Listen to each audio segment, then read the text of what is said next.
ಆಮೇನ್. ದೇವರ ಪರಿಶುದ್ಧ ನಾಮಕ್ಕೆ ಸ್ತೋತ್ರ ಹೊರಟಾಗಲಿ. ಈ ಮುಂಜಾನೆ ವೇಳೆಯಲ್ಲಿ ವಾಕ್ಯವನ್ನು ಧ್ಯಾನಿಸೋಣ. ಜ್ಞಾನೋಕ್ತಿಗಳು 24ನೇ ಅಧ್ಯಾಯ 10ನೇ ವಾಕ್ಯ. ಇಕ್ಕಟ್ಟಿನ ದಿನದಲ್ಲಿ ನೀನು ಬಳಲಿ ಹೋದರೆ ನಿನ್ನ ಬಲವು ಇಕ್ಕಟ್ಟೆ. ಆಮೇನ್. ಪ್ರಿಯ ದೇವರ ಮಕ್ಕಳು, ಈ ಮುಂಜಾನೆ ವೇಳೆ ಈ ವಾಕ್ಯವನ್ನು ನಾವು ಧ್ಯಾನಿಸುವಾಗ ಇಕ್ಕಟ್ಟಿನ ಪರಿಸ್ಥಿತಿ ನಾವು ಹೋಗುವುದೇ ಆದರೆ ಪ್ರತಿಯೊಬ್ಬರ ಜೀವಿತದಲ್ಲಿ ಇಕ್ಕಟ್ಟಿರುತ್ತೆ. ಯಾರ ಜೀವಿತದಲ್ಲಿ ಇಕ್ಕಟ್ಟಿರೋದಿಲ್ಲ ಹೇಳಿ? ಪ್ರತಿಯೊಬ್ಬರ ಜೀವಿತದಲ್ಲಿ ಒಂದು ಕಷ್ಟ ಅನ್ನೋದು, ಹೋರಾಟ ಅನ್ನೋದು, ಒಂದು ಇಕ್ಕಟ್ಟಿನ ಪರಿಸ್ಥಿತಿ ಇದ್ದೇ ಇರುತ್ತೆ.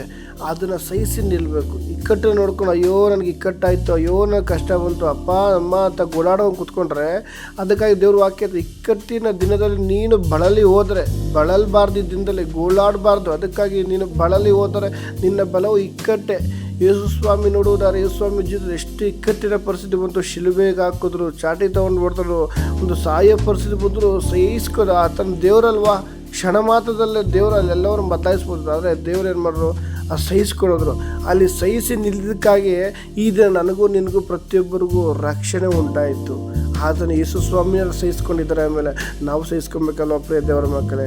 ನಮ್ಮ ಕುಟುಂಬದಲ್ಲಿ ಯಾರೋ ಏನೋ ಅಂದರು, ಮಕ್ಕಳು ಯಾರೋ ಏನೋ ಅಂದರು, ನೆಂಟರು ಯಾರೋ ಏನೋ ಅಂದರು, ಅತ್ತೆ ಮಾವ ಯಾರೋ ಏನೋ ಅಂದರು ಅಂದ್ಬಿಟ್ಟು ಅವ್ರು ಹೇಳೋ ಮಾತುಗಳು ಇವ್ರು ಹೇಳೋ ಮಾತುಗಳು ನಾವು ಮನಸ್ಸು ಹಚ್ಕೊಂಡು ಗೋಳಾಡ್ಕೊಂಡು ನಾವು ಇಕ್ಕಟ್ಟಿನ ಪರಿಸ್ಥಿತಿ ಇಟ್ಕೊಂಡು ನಾನು ಬಳಲಿ ಹೋಗೋದು. ಆದರೆ ನಿನ್ನ ಬಲವು ಇಕ್ಕಟ್ಟು ಅಂದರೆ ದೇವ್ರ ವಾಕ್ಯ ಇರುವಾಗ ನಾವು ಬಳಲಿ ಹೋಗ್ಕೊಂಡಿರೋದಕ್ಕೆ ನಮ್ಮನ್ನ ದೇವ್ರು ಕರೆದಿಲ್ಲ.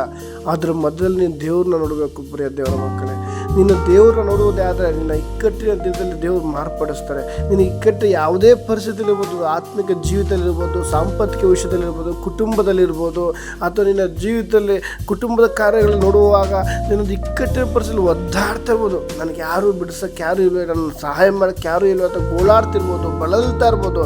ಅದಕ್ಕಾಗಿ ಮುಂಜಾನೆ ವೇಳೆ ದೇವ್ರ ವಾಕ್ಯ ಹೇಳ್ತಾ ಇದೆ, ಇಕ್ಕಟ್ಟಿನ ದಿನದಲ್ಲಿ ನೀನು ಬಳಲಿ ಹೋದರೆ ನಿನ್ನ ಬಲವು ಇಕ್ಕಟ್ಟೆ. ಅದಕ್ಕಾಗಿದ್ರೆ ಮೊದಲು ನಾವು ದೇವ್ರನ್ನ ನೋಡ್ಕೊಳ್ಳೋಣ, ದೇವ್ರನ್ನ ಆಶ್ರಯಿಸಿಕೊಳ್ಳೋಣ.